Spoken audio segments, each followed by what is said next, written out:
On that note, I got a little bit of commentary along these lines here. So, let me drill down into this a little bit. Matt Walsh says the establishment Republicans have arrived to inform you that if you're worried about grocery prices, you're just a whiny doomer, and really it's fine that prices have gone up by 30% because at least you're better off than someone who lived 125 years ago. Blah blah blah blah blah.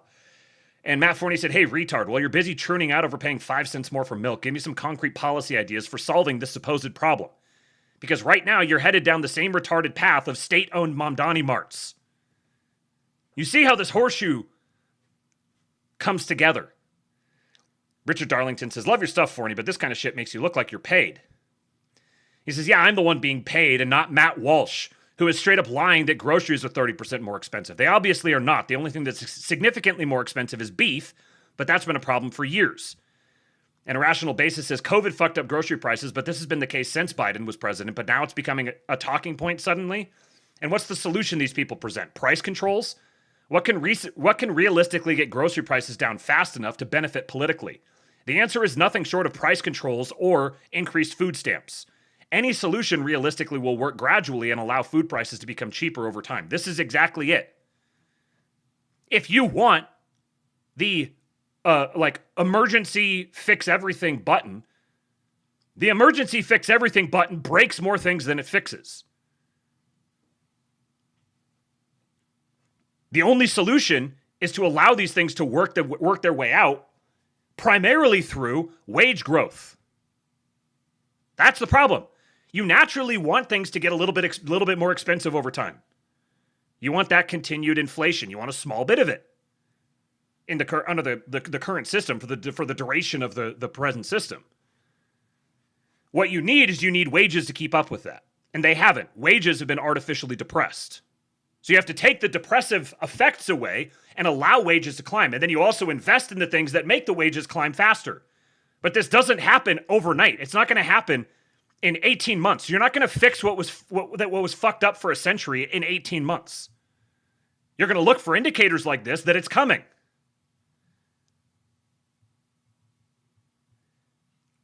Matt Forney says every right-wing influencer claiming that groceries are unaffordable because of the Iran war or whatever is lying. Actual inflation numbers show that food inflation only went up by 3% in the past year. The change is far smaller than what Biden did in 2022. Food prices have been high. They have been high. But here's the other thing. We now have the luxury of accessing higher quality food, and that higher quality food is more expensive as well. But here's the thing where everyone splits over this false dichotomy, and you've got to be able to hold both of these ideas in your head at the same time. There are higher quality forms of food that are more readily available to people. Not whole food specifically, but that sort of thing. People get used to being able to buy organic and buy custom foods. There's a wider expanse of things that are on the grocery shelves. Some of them are good, some of them are bad. But the prices got way more expensive for everything. Plus, people got accustomed to being able to be a lot pickier with the things that they buy. And they've settled into that. Now, this is what America should have. We should have that right. We should have that ability. Jeff!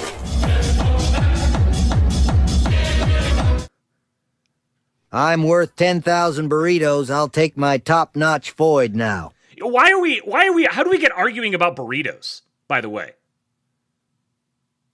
Why not burgers? Why are we measuring by the cost of a burrito? We need to be measuring by the cost of burgers. This is America. So yeah, the solution with the majority of this is really just wages need to rise. Wages need to rise, wages need to rise, wages need to rise. And they need to rise on a relative basis. That's been the problem. Everything is rising, but wages are rising more slowly. So, over here. Wages are rising more slowly, so they're getting left behind.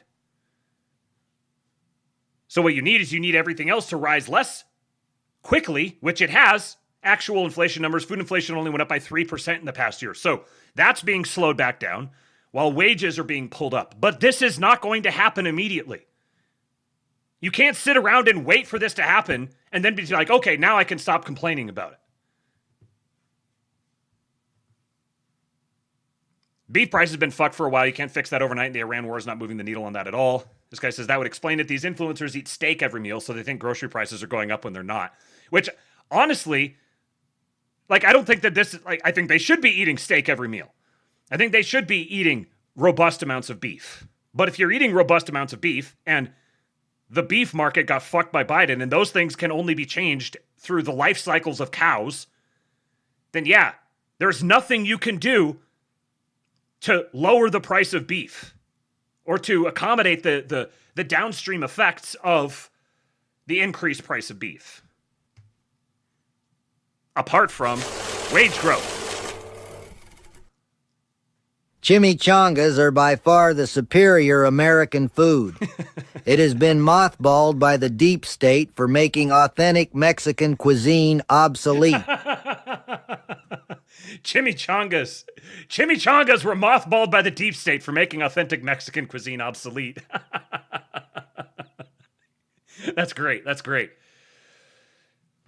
Kate says the problem isn't even the price of food. It's why did we allow our food to get this fucked up in the first place? There shouldn't be an organic and non-organic category.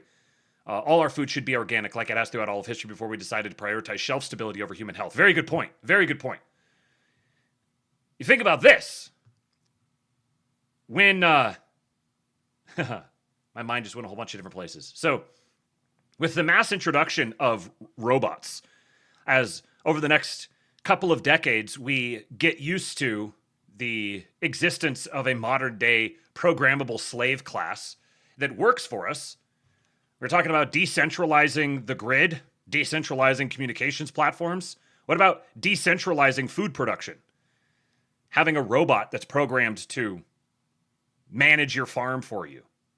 Having a little micro farm where you can grow your own food. See, here's where the introduction of robots is going to force a reckoning with zoning laws and, you know, HOA standards and all this sort of thing. Because now suddenly it's not just like, oh, some people might want to have chickens in their backyard. It's that I literally want to be able to like build a full scale garden and everything. And there's going to be innovations made in how to optimize a small space for growing food. These are whole industries that are going to emerge as a consequence of this. Matt Forny says we have an emerging picture. Right-wing influencers think Americans are mad over gas prices because they live in blue states where gas taxes are sky high. They think groceries are expensive because they eat steak every night. Laughably out-of-touch people. I think there's probably some element of truth to that and some element of Matt Forny just jabbing people because he likes doing it. But I